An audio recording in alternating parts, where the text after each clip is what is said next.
دوم، وقتی پیامبرمان برادران عزیز و گرامی از فتح خیبر بیرون شدن، پیروز شدن در فتح خیبر و آمدن در یک جایک برای استراحت قرار گرفتن.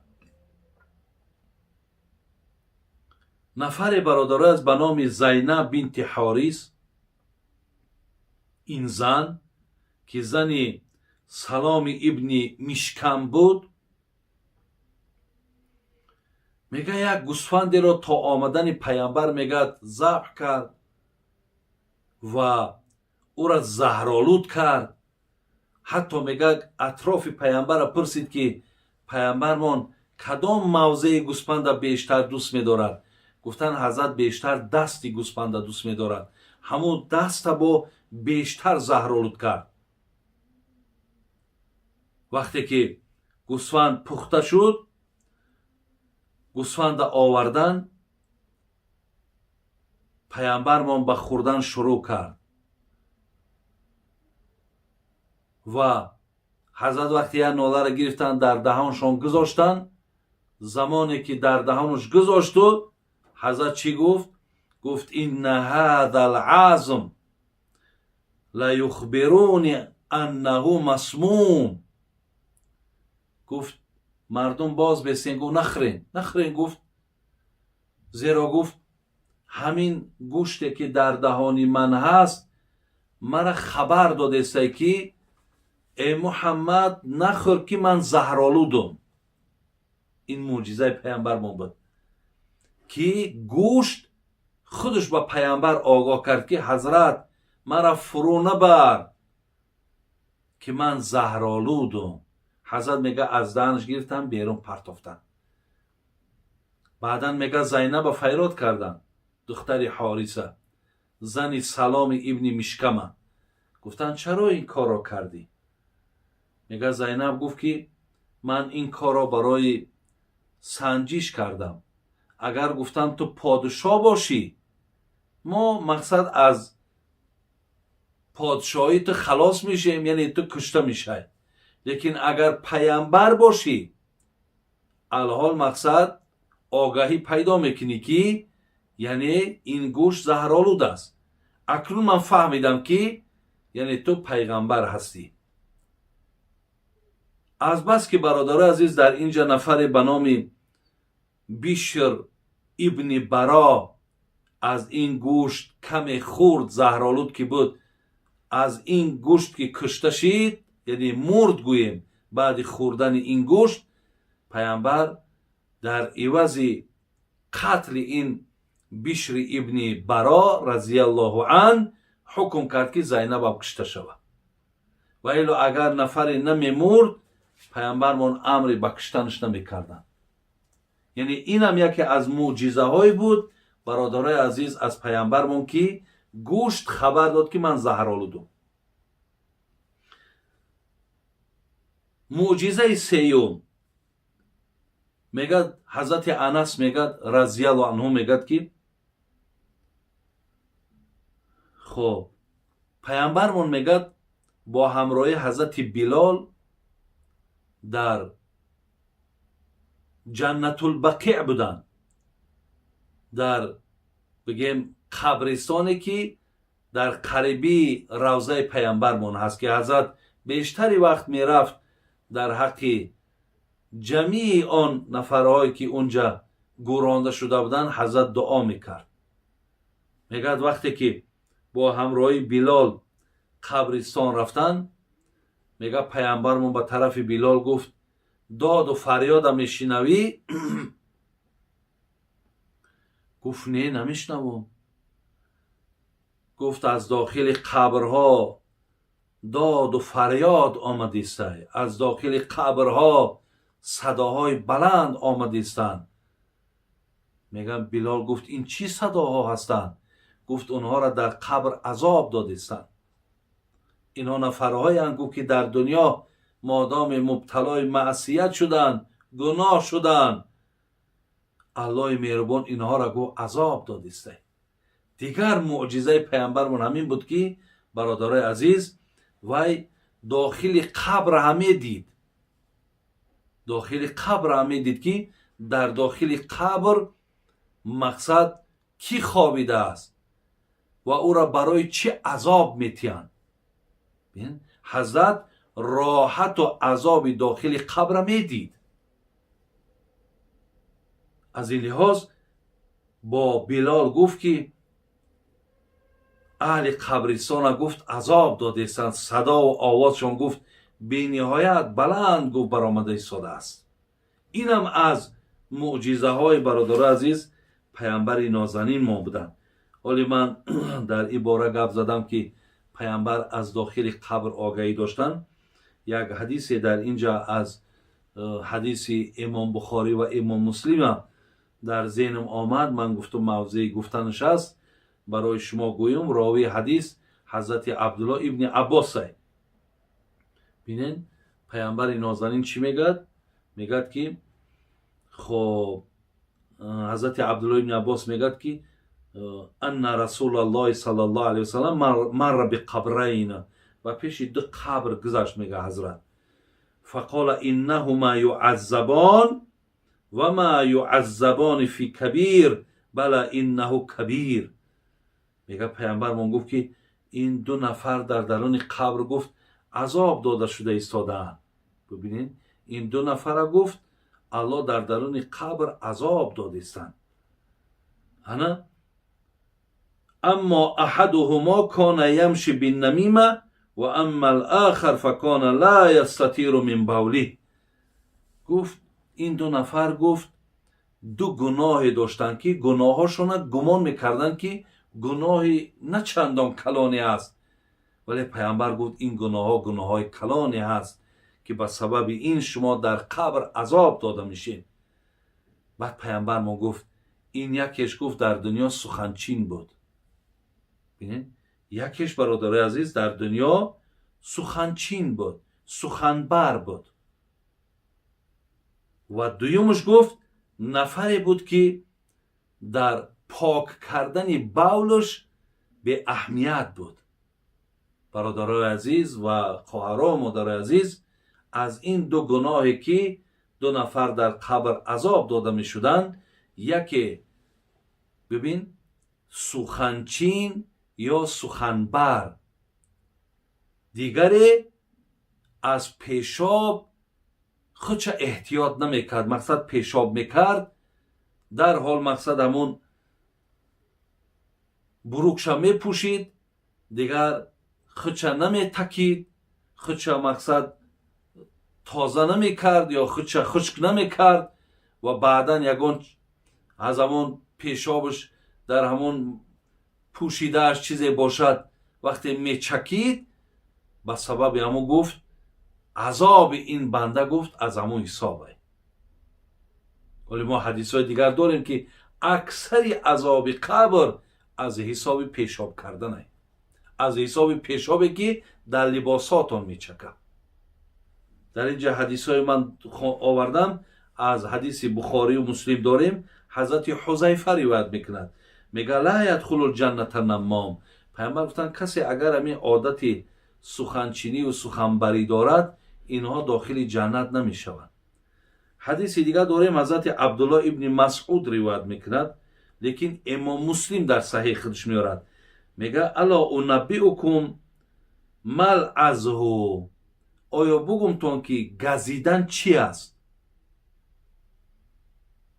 هی النمیمه القالت بین الناس، گو میدانین این سخن بردن است و بین دو نفر جنگ انداختن است. حضرت عبدالله بن مسعود از نام پیامبر ما گفت که گزیدن گفت این نیست که تو دندان تا در چیز ایمانی و بگزی. گزیدن این است که سخن یک نفر بر پیش یک نفر میبری تا در بین این دو نفر وقتی جنگ می شود، جنجال می شود، این چی می شود؟ بعد گفت این گزیدن می شود. انهی را گفت گزیدن میگن. شیخ سعدی میگه در برابر چو گوسفند سلیم، همین آدمی که سخن برای میگو در برابر چو گوسفند سلیم، در قفا چون گرگ مردم خوار. هر که عیب دیگران پیش تو آورد و شمرد، بگمان عیب تو پیش دیگران خواهد و برد. قاعده میگه سخنچی نمیگه که در پیشکت رنگ گوسفند موری ملایمه تینجای خپای هیچی نمیگه، لیکن همون سخنها و همون لازمه چیزی در کارش هم اکش از تو جمع میکنه، برده در پیش همون نفری که تو چیزی گفتی پیش او میرسانه، با وی چیزی که گفت از او میگیره با دیگرها میبره. این را میگه عادتش همینه. یک قصه به یادم اومد. میگه یک نفر وقتش در بازاری غلام فروشی بود، یعنی میرفتی از بازار یک نفر همچون غلام میخردی، خواه زن بود خواه مرد. میگه یک نفر رفت در بازار، دید که یک غلامی بسیار بسیار مقصد از روی صورت بسیار معقول بسیار زیبا. بعدن میگه گفت من میرم میخرم. صاحبش گفت این گفت بسیار صورت زیبا دارد و بسیار گفت مقصد انا زیبا صورت است، بین قد و قامتش هم زیبا است، لیکن یک عادتی بد دارد. گفت بسیار همین سخن یک کس پیش یک کس میبرد. این مرد گفت میلش گفت آخی من چیکار دارم که سخن کی را میبرد؟ این گفت در خانه مشغول کاره، گفت ما ایرا نمیمانیم مقصد به این کسب شه یا به این کار شه مشغول شود.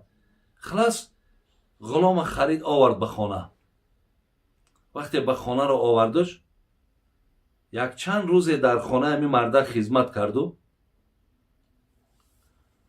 بعد زن همین مردک گفت که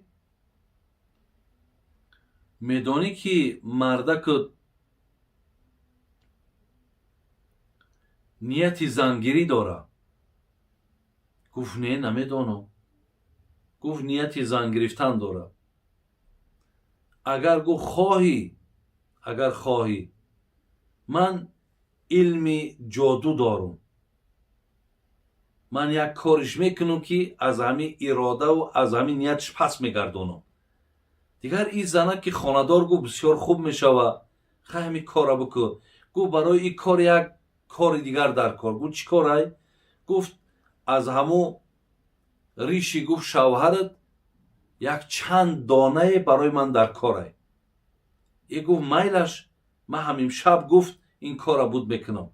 همین زمان پیش شوهر این زن رفت و گفت که میدانی که گفتی زنی تو گفت مقصدش نابود کردن تای تو نابود میکنه، تمام سلطنت دولت و شرایط میگیره.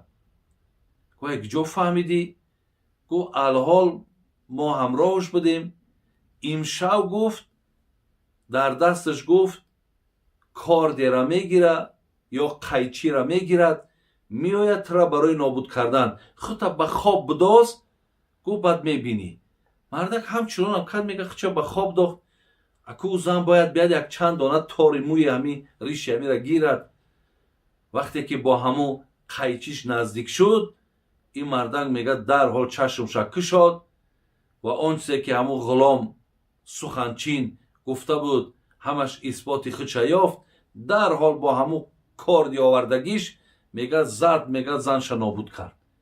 این زمان بود میگه که قبیله زن آمد این مردک نابود کردن. یعنی شد یک جنجال کلان. قبیله این مردک با قبیله این زن زدن. از پشت یک آدم بینیم برادر عزیز که چقدر شومی چقدر وزنینی ها مقصد بر سر می آید. برای همین است که میگن یعنی سخنچین داخل جنت نمی شود. پس برادر عزیز اینجا در مقصدی من چی بود؟ سیوم معجزه پیامبر ما همین بود که وقتی که در قبرستان حضرت می شنیدن صدای عذاب داخل قبر را. 4 ناله کنده خرما. در مسجدی که پیامبر ما برادران عزیز برای مردم خطبه میخوان. بالا یک کنده خرما ده بود. برآمد بالای همون ده و برای مردم موعظه میکرد. وقتی که نفر از چوب برای پیامبر یک جای نشستی زیبا کرد، بعد حضرت گفت اینا مرحمت گفت بالای این ده گفت به حضور حضرت بشینین صحبت کنین. وقتی میگه پیامبر ما بالای همون منبر ده برآمدن نشستن که کنده خرما میگه در گریه کردن در آمد. برادر عزیز، ایرم حضرت مولانا با مصرع‌های شعری در آورده است.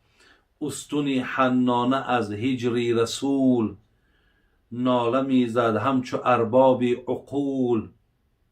گفت پیغمبر چی خواهی ای ستون؟ گفت جانم